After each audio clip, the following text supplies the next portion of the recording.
All right. Greetings. Thank you, Rob, Peter, and Jan for joining. It's March 23rd, 2023, 2323232323. And we have some topics to discuss, and it can also venture in an educational or application oriented way, depending on where we go. In just the minutes before we started, several areas were brought up. So I think first I would just want to open to Rob if there's anything from the SCA side that we can receive or do in terms of ISSS knowledge engineering. If there's any updates, then we can address them. Otherwise, we can continue on. Just a very brief update on I've managed to carve out some time to develop the SCA website. So I think it's probably a few weeks away, some more development and then some testing by friendly testers. But when I make progress on launching that, I will report it back to this group and also probably announce it on the newsletter, which some of you might have signed up for. The SCA newsletter. So it's just an interim update, nothing definitive at the moment, but it is a work in progress, which I managed to do some this week, and it's going quite well. Great. Okay. Peter, which one of your two topics would you like to begin with? One was explosion of language models, and the other was recommendation and appropriateness of materials for different situations. I think I'll start with explosion of language models because it is so predominant in people's thinking at the moment, and Microsoft are incorporating something into their Office 365 program, and essentially we started this conversation about knowledge engineering as a way to make the information that ISSS has and others have more accessible. And it appears with my limited experimentation with these language models that you can ask questions and you get some form of coherency coming back, coupled with when they don't know, they invent things, which is really quite troubling.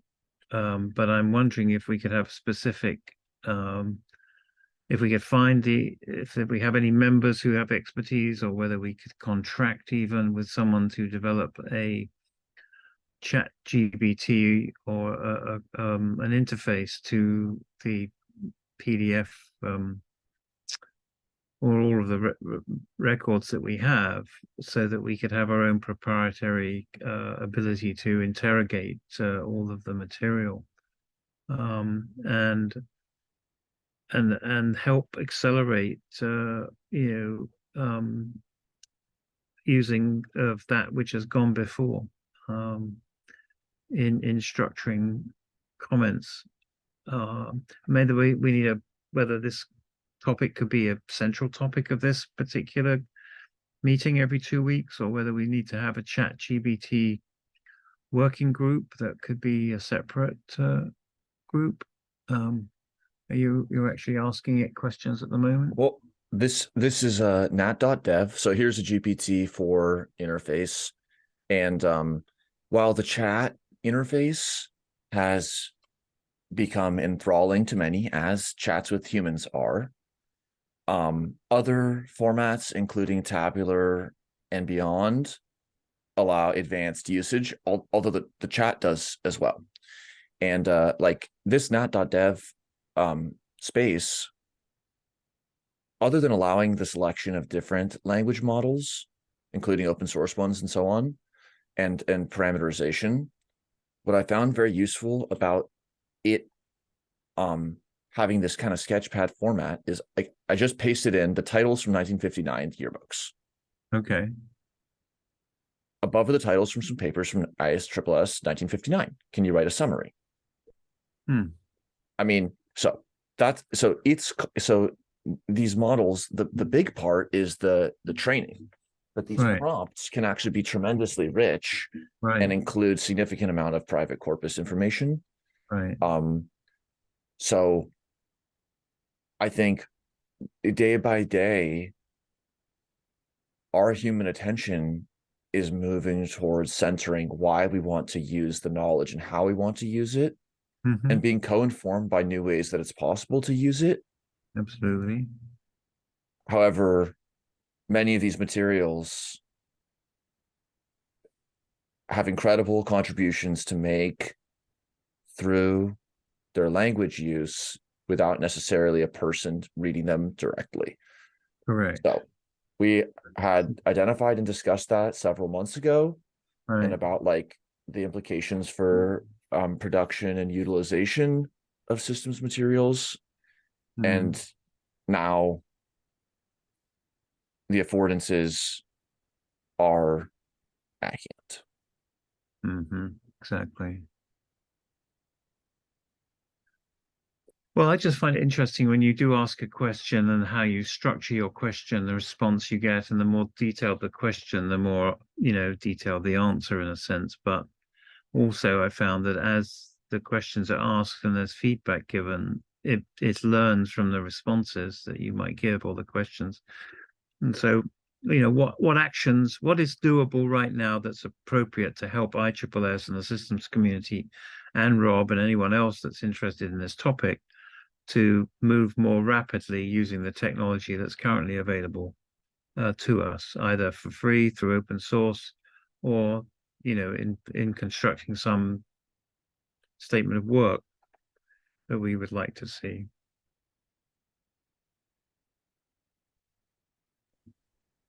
Yes. So that's I mean, answering the question now, is it? well, yeah. So then I folded the context back up and Right. restricted the scope of the attention, Okay. and then provided a subsequent prompt. Right. And then you can keep on folding and prompting, saying, above is an article outline that I Right. have. Can Right. you give me 3 paragraphs to make progress on section 4? Hmm. And that's where the real cybernetics and co-prompting extended intelligence comes into play, is like Right. understanding what kind of a partner it is, Hmm. but then also being able to like flip between different language models and Hmm. change the parameterization. Not like that's always relevant, but it sometimes Oh, is. wow. Okay. Gosh. Need a course on that. You're up in this, of course. So it's moving so quickly that some of these choices that can be made are really fascinating. Yeah. And while there's was rapid proliferation, I mean, and is of like kind of copy and marketing, Mm, sales funnel mm, paradigms, mm, the space of using these models as research and yes, education and research tools, and the trade-offs that are taken aboard. mm, It's like either we all exist somewhere on the spectrum of not knowing enough to know, and learning yes, we and do. being too close to see. Yeah, okay. Well, is there something that, maybe I can't do it in 2 weeks' time, but maybe in 4 weeks' time, in a month's time, we could actually just devote one of these sessions to this topic and investigate what might be helpful.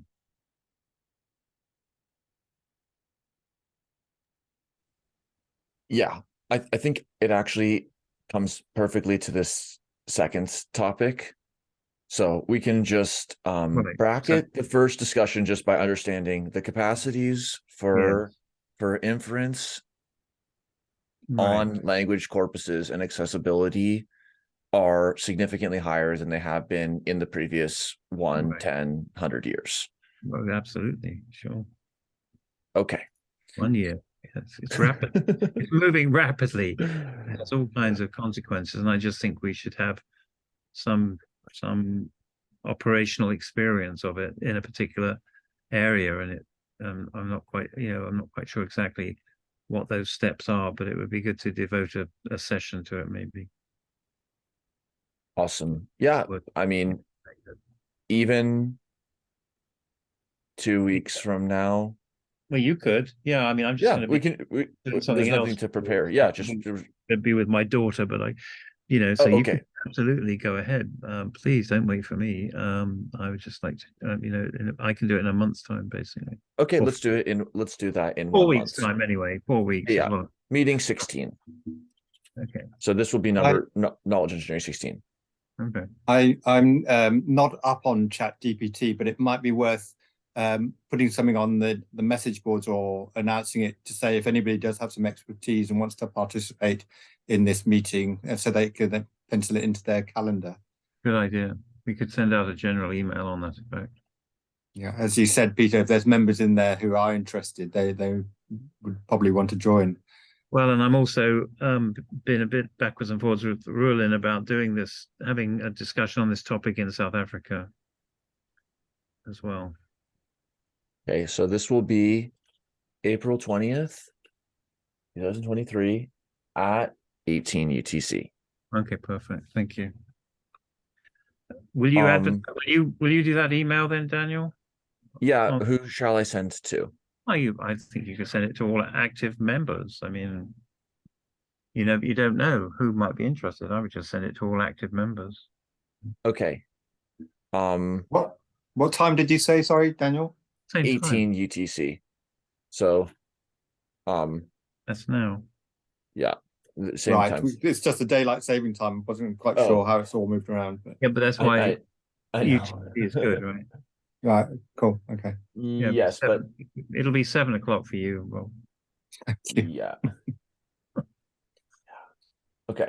Yeah, 7 o'clock. Yeah, 5. Yeah, it's 4 hours now until March 26th, and then it's 5 hours. Just while I'm briefly just outlining this email to send, Jan, you wrote, I'd be happy to present on the Capra course if you want to schedule it. Yes, we can absolutely pick a time. It can be any Thursday at this time, whether it's in education or knowledge engineering. In name, we will be happy to have your presentation of experience with the course and different insights. So thank you for and thank you for sending me the materials. Who else to learn from than Capra's way of phrasing the web and just seeing the summaries and the overview directions. On one hand, it was like it was an incredible set of knowledge artifacts to see it distilled down and the pathways and the directions that are taken. And in the generative era, everyone is going to be on their own path through the materials, whether as a process of discovery and findability or in this purely generated capacity. So it's just kind of interesting to see, like, what does it look like to have the 1-page summary distilled from many cohorts of teaching systems and a lifelong of experience as a static artifact? And then what is this more dynamic mode of preparing spaces for education to occur in a way that's not like the ordering of the topics per se, because there's no single order for the topics. Hope that addresses it. Just briefly, I want to write this email that we'll send to the ISSS active members.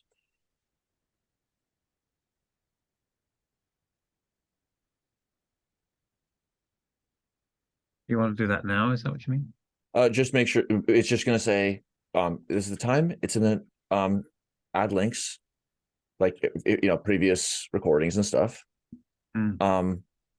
We will be having an hour session. I like to think of it as positive entanglement. Okay, you could say that sounds good, Jan. We are having a positive entanglement for an hour with the implications of language models and things like ChatGPT for the structure, for the accessibility of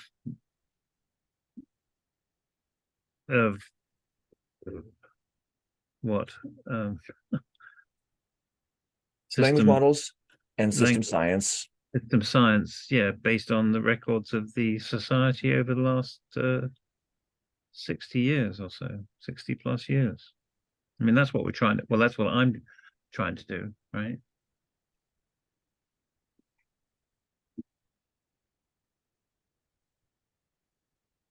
Positive entanglement, yes, that's good. Well done, Jan. Yeah, nice. Yeah, because that does add an interesting kind of quantum language into the whole experience, which I don't think we've really talked about enough, actually, in terms of our own knowledge about systems and consciousness, which is a whole other field of awareness. But it's also recognition of current science work, which I don't think we've probably explored enough within the ISSS, quite honestly. Quantum mechanics has been around for 100 years, but the implications for system science hasn't been. I don't know. Maybe somebody can point me in the direction of somebody. Maybe. Here is a course. It's going to start in May 23 Okay. with Chris Fields, that we're hosting at the Active Institute. Physics is information processing. This is going to be quite a mind bender. And also it's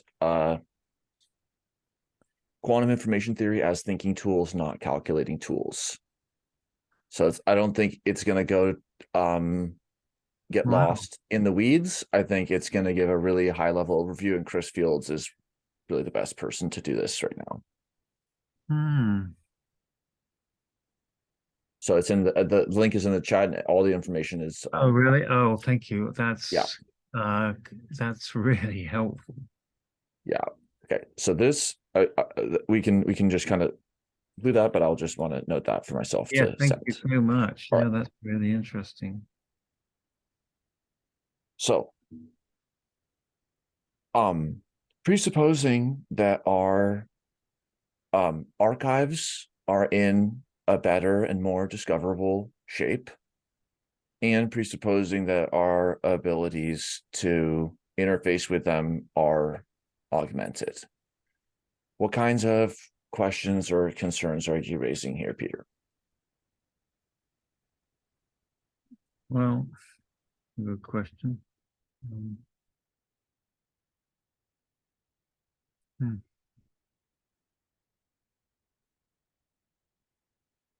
Well, to me, it sort of goes along with what's appropriate for what level of research and action that's needed. And I mean, I guess Rob may be thinking about some of this as well, in that, you know,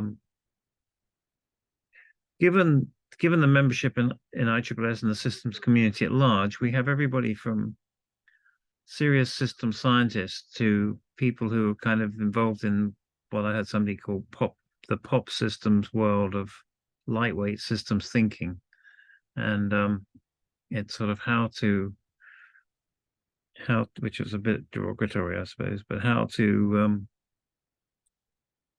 help navigate the spectrum of types of materials, as we're talking about engineering, and how to match it to the requirements or the level of capability even of the person to deal with it, which might be a bit judgmental. I'm not sure if that's appropriate or not. I'm happy to be challenged on that. Yeah, fitness. That's a good word. Yeah. Yeah, that's it, really. Rob, what do you think? I mean, this is I think a big and ongoing topic. It's going to go hand in hand with developing the resource and then asking the questions, how can we use it? And that latter question is probably unlimited in people's creative use of the resource. So I think it'll emerge over time. I think some things will jump to the front of the queue, like ChatGPT is maybe. So that coupled with what resources are available, what energy is available, hopefully things will become clearer. But this isn't unusual, I think. There's lots of proposals for ideas. We just have to have some filtering process to say these are the ones that we want to commit to in some way, money or time or priority. But yeah, it's definitely an ongoing question. I think the education stream provides a lot of focused questions around education, but obviously researchers is another one, individual researchers. There are many possible avenues. I can see all these possibilities as we develop the knowledge resources. So I think we just need to try and build the structure in order to be able to support those initiatives, is an initial thought.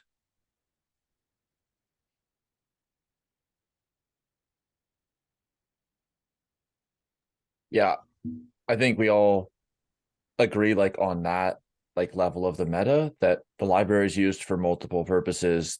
The resources are not just locked and loaded, they're able to be recomposed for multiple use cases that we would use these resources in today, ranging from like the beginner with a focus on accessibility, the researcher with a focus on rigor, and then the practitioner with a focus on applicability. At least those three archetypes, but then also, of course, ones that we don't even necessarily know. So in terms of a structure to capture this, I think you do have a fledgling structure within CODA of capturing initiatives or proposals. And it's there for people to review and volunteer for, step up for, or sign up for. We're starting to form a collaborative framework to help people in various initiatives. But it's obviously a big question. Yeah. One other angle. So in the fitness, just like fitness too, between the niche and the organism, we want an appropriateness synonymous.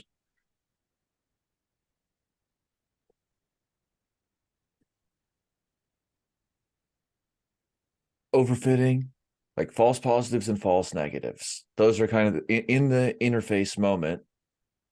We could provide information that shouldn't be seen. That'd be a false positive error.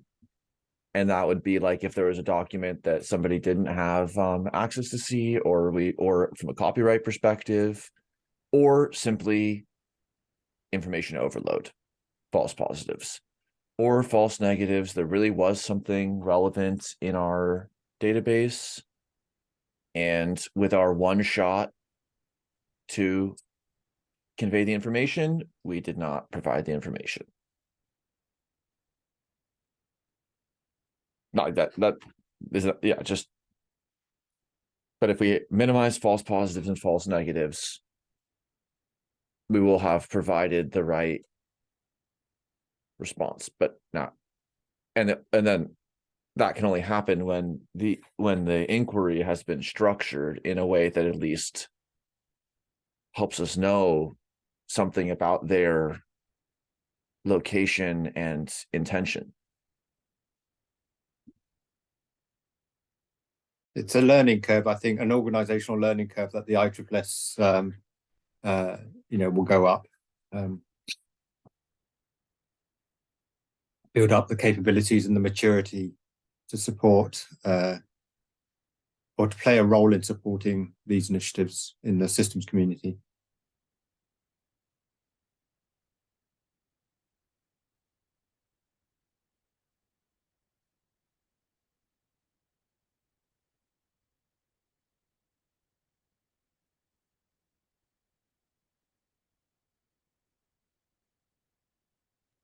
one thought just that came to mind from a conversation with a colleague, Dean, today, is like the difference between approaching something like a story or a game, and then like the kind of difference that like is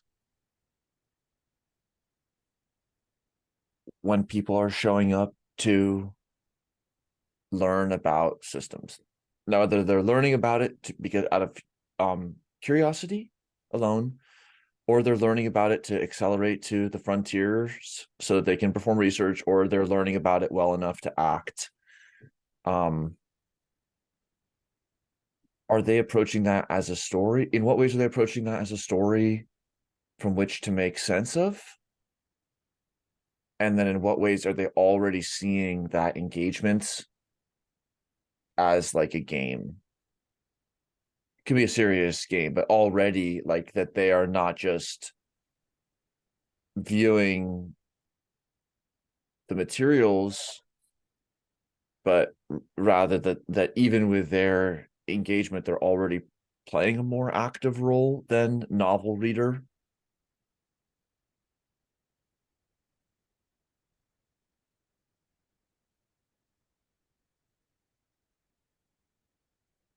Because one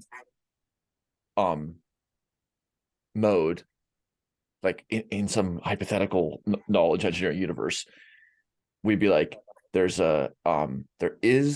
a system science, and we are going to basically distill and have like kind of outcome products that distill to various endpoints,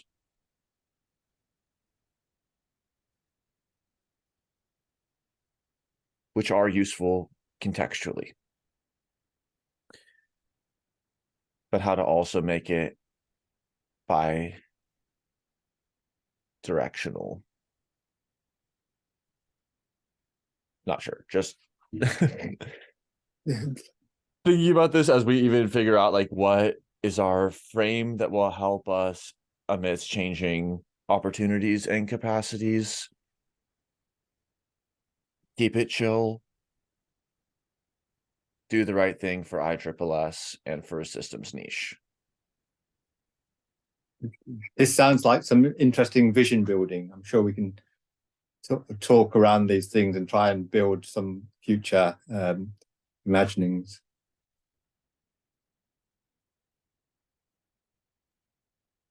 Just reviewing what has previously been put in the strategy page. Not the different angles than we're approaching it from today. Yeah. Well,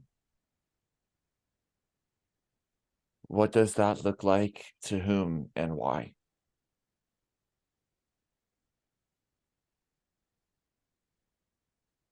Well, it's interesting. ISSS was contacted by a gentleman in Switzerland who wanted to know who was continuing the work of James Graham Miller in living systems theory. And he felt that living systems theory was as close as you get to a system science, and that much of the work of James Graham Miller needs to be developed. So it's just again another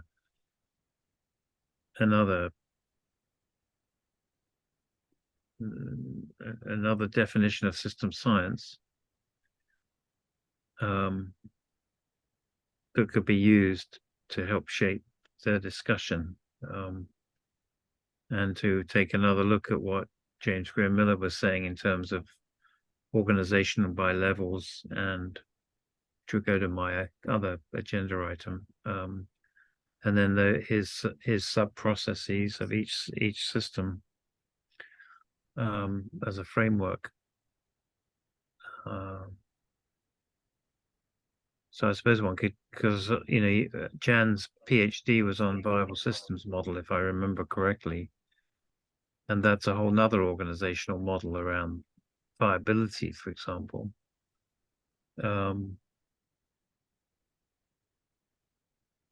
Which could be used as an organizing framework. I mean, you could anyway. It's how you make these kind of decisions is what it boils down to. I hope that's a Yeah. complete. Okay. I hope Rob's in a complete. What's the word am I? Completive position there, and yeah, Yes, it's my leaning back and yeah, thinking these big questions pose. Okay. To return to the possibilities of language models, this is something that some groups are already like commercializing. Have yeah. Abraham Lincoln as your advisor. Have a chat room with different experts. Mm. Those kind of panel of experts are going to develop action capacities, and so there'll be times Mm. where all things happen, and it makes me wonder about distillations and extracts Mm. from our colleagues who are here or not, Exactly. and then like above are um 50 distilled insights from this, or here's the course syllabus from what Capra believes was the most relevant way to teach beginners. Here's how that was laid out, or here's this lecture in depth on this topic. Yeah, I mean, for So example, we've got the, I 2 years, whatever, a number of years ago, I was given those video series from James Graham Miller. One set was his whole living system theory, was lectures he gave, which which I think we've transcribed, and certainly then his interviews with a number of leading system scholars, all of which we've transcribed. So those transcriptions, if we could get our own, I mean, it would be very interesting to see if, we could get our own ISSS kind of system so that we could feed these transcripts in, and then you would actually have the collective intelligence of those people in, at least in what they said in the interviews with James Graham Miller. That could be helpful. Well, that's yes, interesting. Jan says she would agree. And as a new member, she thoroughly absorbed well, that's very good to know, Jen, because I put a lot of work into that, and I wondered if anybody's watched those. well, yeah. But On that. this will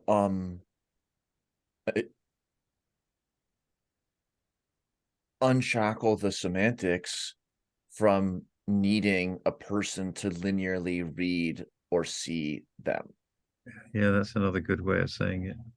and we can load contexts for different corpuses.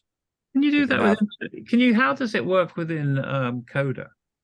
how does OpenAI work within Coda? Yeah, because I know you've mentioned this in the past. Can you enter information into Coda? And I mean, it's got its own AI modeling somewhere, hasn't it? Yeah. Didn't you say that? I'm sorry that I know you mentioned It, it. no, it's totally fine. Let me pull up one document that I know will helpfully see it. I mean, could we use Coda as well? I'm thinking. And what would we need to do? Would ISSS need to have a subscription to a Coda to do it? Do we then feed it the Um, transcripts or what? yeah. So Oh, I'll interesting. just because this I had this document at hand. Okay. So here's how we're using Coda. It was just literally one trivialized way.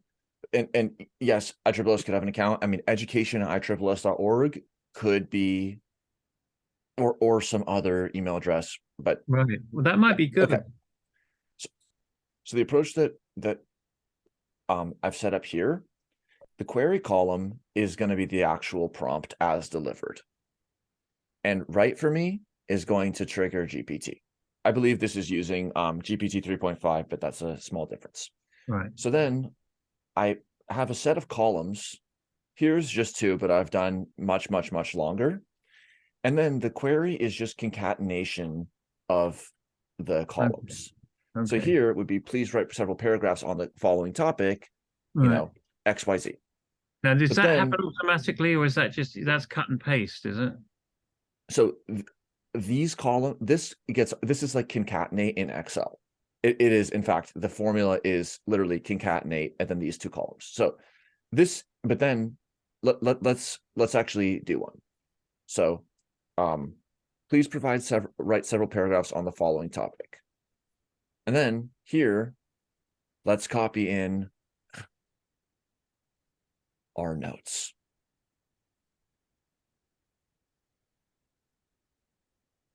Okay. So this is the prompt. And then okay, so now it will dispatch the prompt. And so Oh, the reason I do the concatenations is to allow the combinatorics. So I might say, write a tweet thread about this, write an essay on this. okay. So then I'm going to copy everything back just so that we can see it in a clean Right. document. But it's in your spreadsheet now. Yeah. Yeah. So that becomes added to a spreadsheet.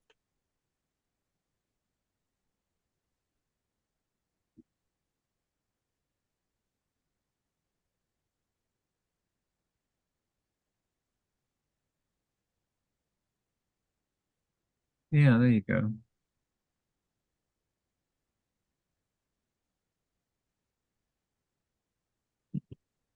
Yeah. I think it's quite helpful, don't you? I don't know. Was it or It is not? quite helpful. And it's like, and the notes that don't, they can have typos and they can be a lot, they can be Well, informal and they don't have to be in perfect order. yeah, no, but I mean, you could put that in the letter that you send out in the email. You could say, as a test, we did this, and this is the result. And this is the kind of things we want to explore. Please come with your own questions or something. Yeah. That's the kind of Um, thing I wanted to kind of engage, which perhaps would encourage more participation in this meeting. And then we could work out how we continue to develop a conversation of inquiry about these topics. and this is also I mean, to think about like the intergenerational conversation and accessibility and all of this. Oh yeah. As Uh, people start to see that even in a 15-minute conversation or a 5-minute conversation, they can prompt and catalyze.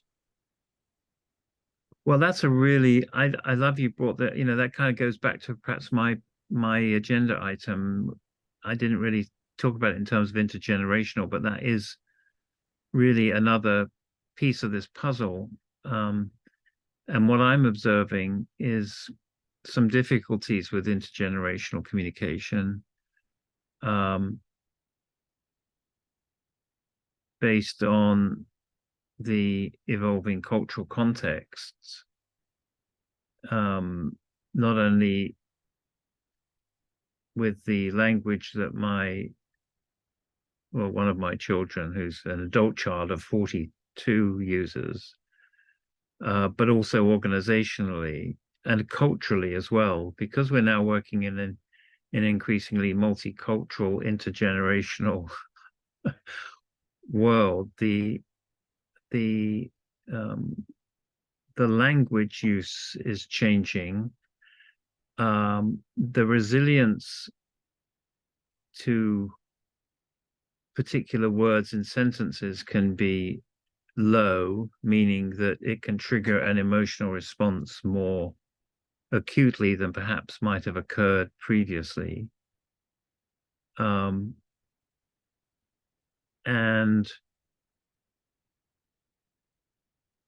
yeah, so that's just the half of it. Well, I mean, it's just fascinating for me. I'm spending more time, in UK and Europe recently, and of course, UK and Europe are very different. And organizationally, when you talk about organizational function and how that works, the difference between UK organizations and European organizations and US organizations is different. And then a whole nother topic which we haven't brought up, and it's going to be one of the features of the South African conference, ISSS conference in South Africa, which I think is important for us to think about, is the whole topic of indigenous participation in this topic.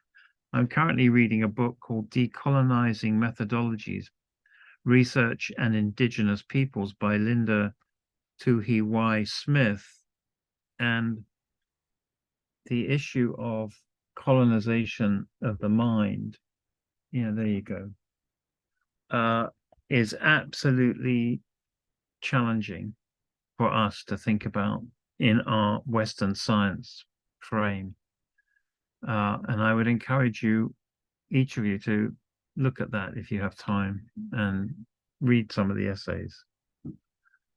Because again, you know, how you present and structure knowledge on systems, we're talking very much from our Western viewpoint, but the very fact we're doing it in particular ways is a result of where we are and who we are, and how appropriate is it in an inclusive way. So yeah, and I'm even reflecting on my own work in systems literacy, the whole comment of, you know, about literacy being somewhat of a Western notion of knowledge management, knowledge transfer, knowledge presentation, whereas for many indigenous peoples, for want of a better way of describing the collective, it's enmeshed in stories and rituals and music. And how do we reflect that, or how do we honor that, or how do we acknowledge that in our work? To what extent? It's a whole nother topic to, but it's not, it's really inclusive to what we're talking about. It is. So thank you for raising it. Yes. Yes. And just the prior on the prior on the prior on the water we swim in, and differences in perspective I mean, I is need help. I need help with this, you know, and we all need help with it, but I'm particularly concerned, let me put it that way, or interested. Because it goes to the core of what I experienced as a child in disconnect with what I was experiencing. And there's a certain sort of naturalness about what she's talking about in her book that I feel a lot of empathy with.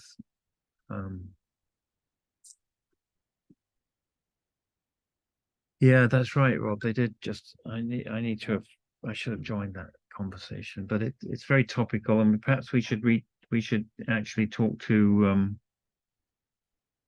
Marty about this topic and get her to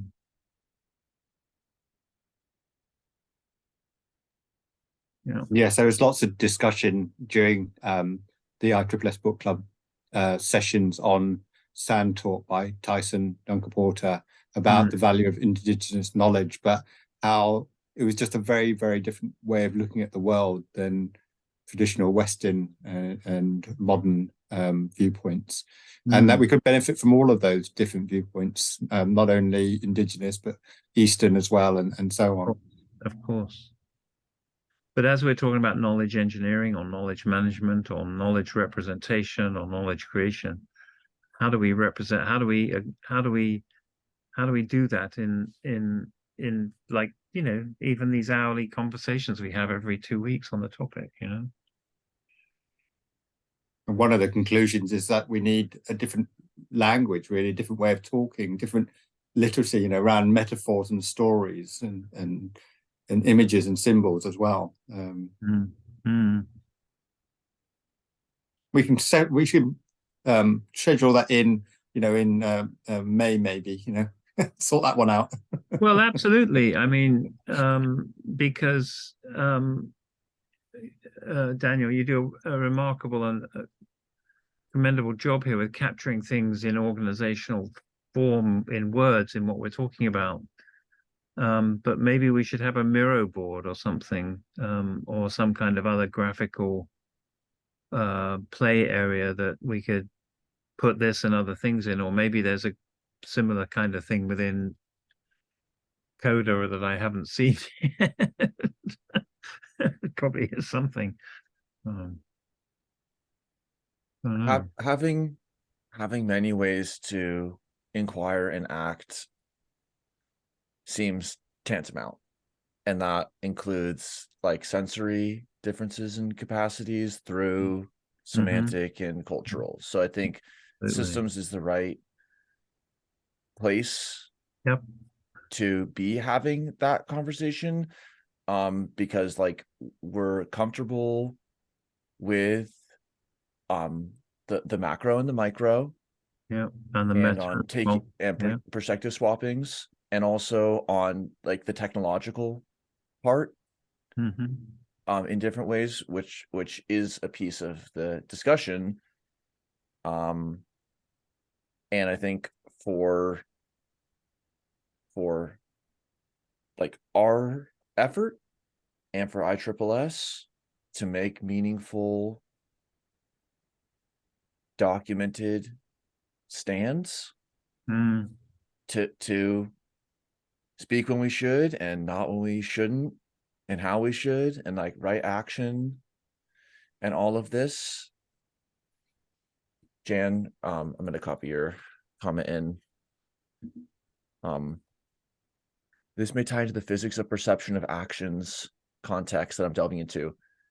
Yes, the physics of cognition and of the active nature of perception, those are very rapidly developing topics, and it sounds very interesting, like, to apply them. I would like to put it a bit stronger than some of the conversation in Sand Talk was about how we could apply it at cultural level. Some felt defeated by that, and instead they can maybe apply it at an individual level. But I would propose that it's incumbent on the system sciences to integrate that into the methodologies and frameworks that they present for use in society, to incorporate that more explicitly, because we the systems community comes up with the techniques and approaches that other people can use from a good framework, whatever that means, ethical or moral, or with values in there of equality and diversity. And so, yeah, I would say system sciences, it's incumbent on them to incorporate those different points of view. I totally agree with you, Rob, and I think we need to be more. And I wonder about this because, to be quite candid and blunt, I'm not sure that ISSS can do it at the moment. And so I wonder about, how my organization, the College of Exploration, can help be some. Maybe ISSS can do it. Maybe we can do it. I don't know about bridging these silos that exist. Anyway, I wonder. Yes, a question for the wider systems community is, it's not going to be any one of us bootstrapping everyone else up. We're going to have to, right, join together. Stigmergy comes to mind. That's a whole nother interesting area. If you haven't looked at stigmergy, just put that word in. It's a good one. It's like how one action by one person provokes the action of another person, and it's particularly relevant in ant colonies. But when you look at it from humans' point of view, and how can we learn about stigmergic processes of cooperation? I might put it that way. Maybe. Yes. Yeah. Mass digital cyber physical collaboration. Right. There's so many things we could, in our closing thoughts, reflect upon, just the importance that of without over allocation to latitudes, that we make sure that what we're actually carrying forward is such that everyone feels welcome and included in ways that we understand today, and in ways that no one understands today, and just everything in between, and have system science choose to hold up that in the systems that we're engineering around inquiry and action. And how to not lose that golden thread with all of the fog and chaos. And that means organizations and so on and so on. Wonderfully stimulating hour. Thank you very much. Jan, thank you for joining in for your chat contributions. I hope that in the future, just we can speak, and of course, email. And Rob and Peter, thank you for this. Really important, and I'll send this to the active ISSS members subsequently. Yeah, Jan, great to see you. Do join as much as you can, because your experience in education and with the VSM and life in general is a helpful contribution to all of our work. Okay, till the next Fairmont Trail.